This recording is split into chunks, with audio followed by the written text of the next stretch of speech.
ছাত্রলীগের সাংগঠনিক সম্পাদক সহ 2 নেতাকে থানায় নিয়ে পেটানোর ঘটনায় সাময়িক বরখাস্ত করা হয়েছে অতিরিক্ত উপ পুলিশ কমিশনার হারুনুর রশিদকে। তার বিরুদ্ধে তদন্ত শুরু করেছে ডিএমপি। হারুনকে চাকরিচ্যুত করার দাবি ছাত্রলীগের। বিএসএমএমইউতে ভর্তি ছাত্রলীগের আহত নেতাদের দেখতে গিয়ে ঢাকা বিশ্ববিদ্যালয়ের উপাচার্য বলেন, ওই পুলিশ কর্মকর্তার বিরুদ্ধে ফৌজদারি আইনে ব্যবস্থা নেওয়া উচিত। ইমদাদুল্লাহ বাবুকে সাথে নিয়ে রিপোর্ট করছেন মাহবুব কবির চপল। এডিসি হারুনের নারীঘটিত বিষয়ে কথা বলতে গিয়ে তার রোষানলের শিকার হন ছাত্রলীগের সাংগঠনিক সম্পাদক নাইম ও ঢাকা বিশ্ববিদ্যালয়ের শহীদুল্লাহ হলের সাধারণ সম্পাদক মুনিম। তাদেরকে শাহবাগ থানায় ডেকে নিয়ে বেধড়ক পেটানো হয়। আহতদের চিকিৎসা দেয়া হচ্ছে বঙ্গবন্ধু শেখ মুজিব মেডিকেল বিশ্ববিদ্যালয়ে। সেই ঘটনার বর্ণনা দেন ভুক্তভোগীরা। আজিজ খান মামুন আমাকে ফোন দেয়, আমি আসি বারডেমের সামনে।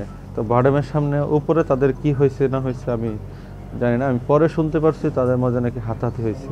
এখন এডিসি হারুন আমার উপর আক্রমণ করছে, আমি কেন তার পক্ষ হয়ে গেছি, জাস্ট আমার মনে হয় এই জন্যই হয়তো আমার উপর আক্রমণ করছে।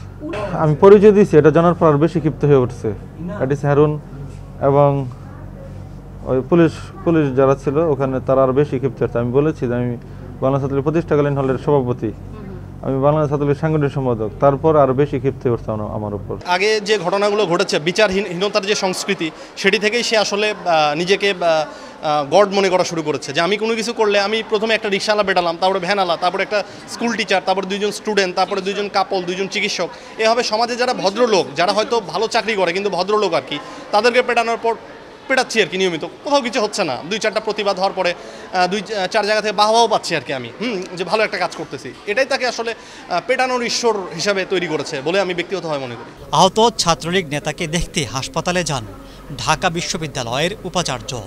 তাদের পাশে থাকার আশ্বাস দিয়ে তিনি বলেন, ওই ঘটনা পুলিশের ভাবমূর্তি ক্ষুণ্ণ করেছে।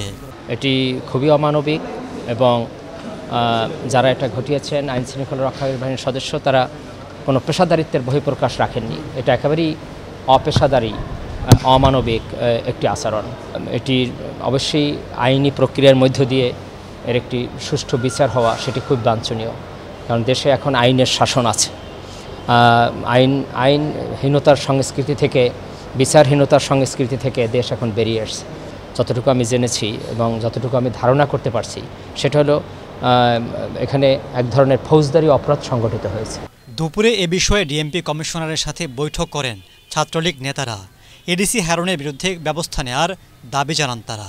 পরে সাময়িক বরখাস্ত করা হয় রমনা বিভাগের আলোচিত অতিরিক্ত উপপুলিশ কমিশনার হারুনকে। পুলিশ কমিশনার স্যার কিন্তু একটি 3 সদস্য বিশিষ্ট একটি তদন্ত কমিটি ওই সময় গঠন করে দিয়েছেন এবং 3 সদস্য কমিটিকে 2 দিনের মধ্যে সম্পূর্ণ নিরপেক্ষ থেকে তদন্ত করে তদন্ত প্রতিবেদন কার দায় কতটুকু সেগুলি নিশ্চিত করে স্যারের কাছে অতি দ্রুত প্রতিবেদন দাখিল করার জন্য স্যার নির্দেশ দিয়েছেন। তদন্ত কমিটির রিপোর্ট যেন দ্রুততার সঙ্গে প্রদান করা হয় এবং সুষ্ঠু বিচার বিবেচনা করে এটির আলোকে যে সর্বোচ্চ আইনানুগ শাস্তি রয়েছে সেটি যেন নিশ্চিত করা হয়, সেটি নিয়ে কিন্তু আমরা কথা বলছি। কমিশনের পক্ষ থেকে কি বলা হয়েছে?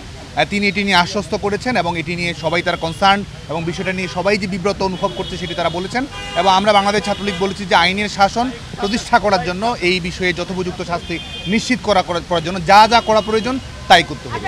একই সাথে শাহবাগ থানায় নির্যাতনকারী পুলিশ সদস্যদেরও বিচার দাবি করছে ছাত্রলীগ। মাহবুব কবির চপল, এটিএন বাংলা, ঢাকা।